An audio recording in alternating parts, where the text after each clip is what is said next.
kinumpirma ng Philippine Statistics Authority na bumibilis na naman ang pagtaas ng mga presyo sa bansa.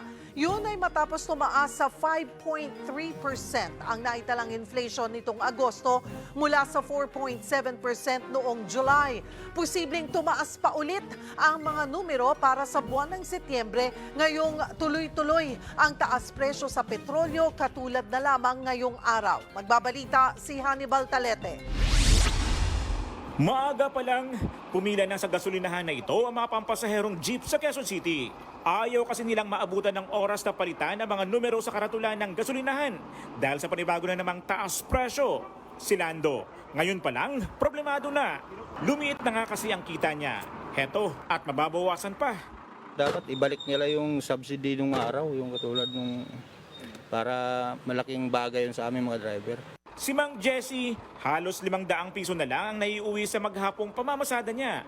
Kaya nang malamang may taas presyo na naman, nanlumo siya. Kinukulang na nga yung kita namin ngayon eh. Ang laki nang nababawas.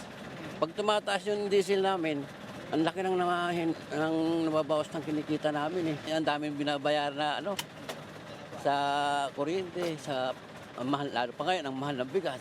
Napakahirap eh. Kung sana naman igawa nila ng paraan para hindi tumaas yung diesel namin. O kaya yung pamasahe namin sana itaas na. Kasi talo na kami. Aabot sa 50 sentimo kada litro ang dagdag sa gasolina. Piso at 20 sentimos naman ang itataas sa kada litro ng diesel. Habang ang kerosene, piso at 10 sentimo naman ang dagdag.